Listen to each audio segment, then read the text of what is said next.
Close your eyes for a moment. Imagine a quiet industrial site at dusk. The day shift is gone. The building is still.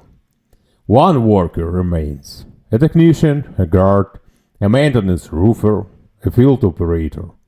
He's alone. No witnesses, no backup. Now imagine this. A slip, a fall, a medical emergency, a gas leak, a fire starting silently behind the panel. No one sees it. No one hears it. No one checks it. No one comes. This isn't rare. This isn't dramatic. This is the daily reality for millions. And it reminds me of something personal. A story that never leaves me. A close friend of mine lost his grandfather years ago. He was a roofer. Old school, strong, experienced, proud of his craft. One morning he climbed up to repair a simple leak on a client's house. He went alone, like he always did. At some point he slipped. He fell. He lay on the ground conscious at first, then slowly fading. Hours passed. The homeowner found him only when they returned, long past the point when help could have saved him. He wasn't careless. He wasn't weak. He was simply alone. This episode is about the danger of working alone and trusting systems that don't protect you when it truly matters. Hello again, my friends. I'm Pavlo Lapikov, and this is the Fire Safety Philosophy Podcast, where engineering meets ethics, psychology, and the human heart behind safety. Tonight's question: are we truly protecting our lone workers? Or are we accepting a system built on hope instead of protection? And today, I'm joined by someone who has dedicated years to solving this exact problem. Leader, mentor, entrepreneur, and founder of OnGuard Lone Worker, Rudy Wieschorster. Rudy, welcome to the show. Rudy, before we talk tech or risk, I want listeners to know the person behind OnGuard. So, let me ask you directly. Who are you, and what brought you to the world of protecting lone workers? Thank you, Pavlo. Your story about your friend's grandfather with no one aware of his emergency is why I'm so passionate about what we do at OnGuard. I started my career as an HVAC technician and spent most of my time as a lone worker. I've passed out on roofs. I've had no way of letting anyone know I needed help because I was incapacitated. I spent years working with companies in construction, utilities, industrial operations, and field services. Again and again, I saw workers alone in high-risk conditions, at heights, in remote sites, inside empty buildings, relying on outdated or manual safety systems. And I kept seeing the same pattern. If something happened, a fall, a medical alert, a loss of consciousness, nobody would know until it was too late. That didn't sit right with me, so OnGuard started with one belief: no one should ever work alone without real protection. Alright, let's take a quick break and then we'll jump right back into fire safety philosophy. This podcast is brought to you by Fireheart Fire Safety Marketing Agency. At Fireheart, we help fire safety professionals, companies, and educators share the mission with the world. From bold posters to unforgettable campaigns, we turn safety into culture. Because saving lives isn't just about systems, it's about communication. Learn more at fireheartfsma.com. So, let's back to the show. Okay, Let me ask you this. When did you first realize the existing lone worker system weren't good enough? I remember a case where a worker fell during a routine inspection. He was injured, couldn't reach for his phone, and laid there for hours. The check-in system didn't trigger anything because he hadn't missed the next check-in yet. That was the moment I realized the truth. Traditional lone worker systems don't protect unconscious workers. They only protect conscious ones. That's not safety to me. That's a false sense of security. Hearing that, I'm brought right back to my friend's grandfather. He didn't die because he made a mistake. He didn't die because he was inexperienced. He didn't die because he ignored safety. He died because he was alone. And because no system existed to notice when he fell. That's the emotional weight I carry into this conversation. For people listening who don't work with safety technology every day, let me ask you this plainly. What makes OnGuard different from the typical lone worker app, radio, or check-in system? Most systems rely on their workers to keep themselves safe.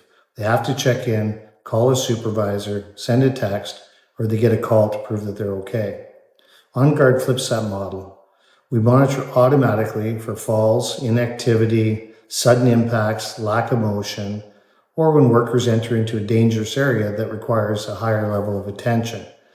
If a worker becomes unconscious or unable to move, the system reacts even if they can't. And here's what surprises people the most.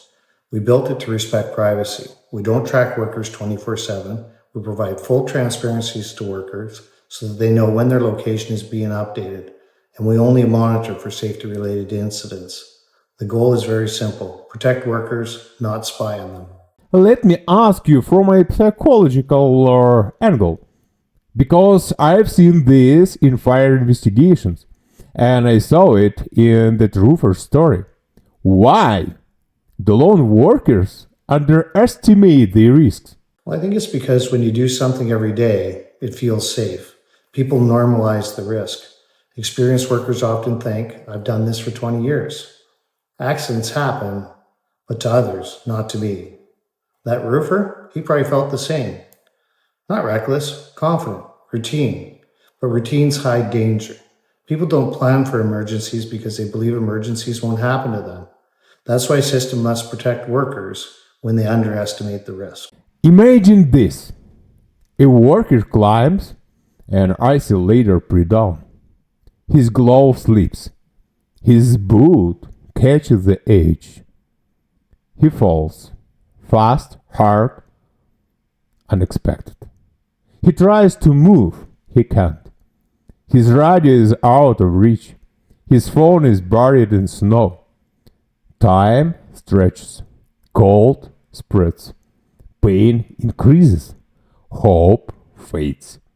Nobody knows. Nobody comes. And when the system finally reacts, it's reacting to silence, not to danger. This is not a hypothetical story. This is a reality thousands of lone workers face every day. And it is the reality, my friends. Grandfather faced alone on that roof. Alright, let's take a quick break and then we'll jump right back into fire safety philosophy. This episode is powered by Fireheart Fire Safety Marketing Agency. We believe safety should be seen, heard, and remembered. That's why Fireheart creates powerful campaigns and visuals that don't just meet compliance, they inspire culture. If you ever thought, how do I make people actually care about safety? Fireheart is the answer. Check out fireheartfsma.com. So, let's back to the show. Why do companies accept these weak systems? Why do they trust check-ins that don't work when someone is unconscious?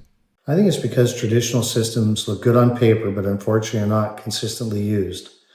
They believe a basic system is enough to keep them in compliance.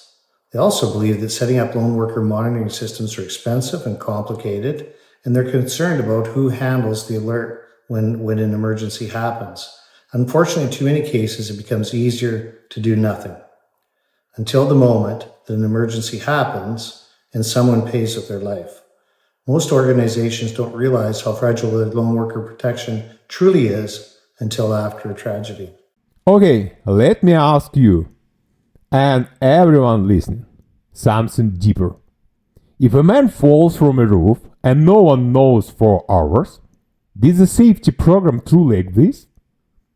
If a worker collapses behind machinery and no one sees, can we say they were protected? If a system only works when the worker is conscious, calm, and compliant, is that a system? Or is it paperwork pretending to be protection? My friend's grandfather died because no one came. He didn't die from the fall itself. He died from the silence afterward. With AI exploding across every industry, let me ask you this. What role will AI play in the next generation of lone worker safety? Well, I think that AI will be transformative. We're entering into a new area where systems can predict risk before incidents. Sensors can detect unsafe conditions instantly. AI can identify unusual behavior. There's patterns, can warn supervisors ahead of time.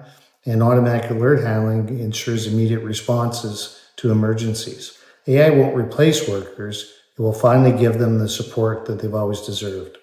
Let's give people something concrete. For companies or supervisors listening right now, what should they do tomorrow? Well, that's a great question, Pavlo. I think there's really 7 things that people should start doing tomorrow. And the first one would be, list every employee who works alone, even if it's only for a brief period of time. Honestly audit the current lone worker system you have in place. Then I would ask, if a worker becomes unconscious, falls, or has a crash, how fast would you know?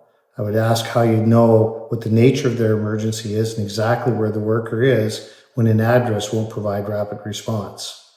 Establish emergency escalation plans to ensure fast responses. I would upgrade tools to match the real risks, use automated systems to minimize administrative overhead while ensuring an easy-to-use system is available for your workers. And lastly, as a business leader, I'd embrace the benefits of protecting lone workers. I would ensure my workers and managers know that the lone worker monitoring system is in place solely for the protection of the people and will never be used for disciplinary purposes or productivity discussions. Okay, simple, direct, life-saving.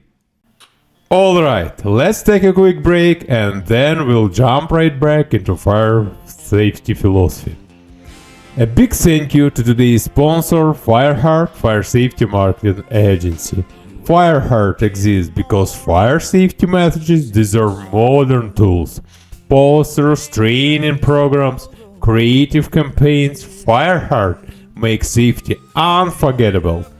Visit fireheartfsma.com to learn more. So, let's back to the show. This conversation matters because the world is changing. More remote work, more isolated tasks, more pressure, more fatigue, more risks, more silence. But silence is not safety. Safety is knowing in real time when someone needs help. And we owe that to every lone worker, including roofers, like the grandfather my friends lost. So, my friends, fire safety and lone worker safety have always been about more than rules or devices. They are about people, the ones working behind the scenes, the ones climbing roofs at dawn, the ones walking empty corridors, the ones repairing what keeps our world running. And some of them, like my friend's grandfather, never make it home. Not because they made mistakes, not because they lack skill, but because the systems wasn't working when it mattered. Tonight we ask the only question that matters. Do we protect our lone workers? Or do we just hope nothing happens to them? Rudy, thank you for your honesty and your mission. Thank you, Pavlo. This needed to be said. I challenge everyone listening to do some soul searching and take some action to protect workers so they can return safely to their families each and every day. If this episode made you think, share it, subscribe, and help grow this movement. I am Pavlo Lapikov, care about lives, think beyond compliance. And until next time, stay thoughtful, stay safe, and never leave people alone in the line of fire. Bye bye.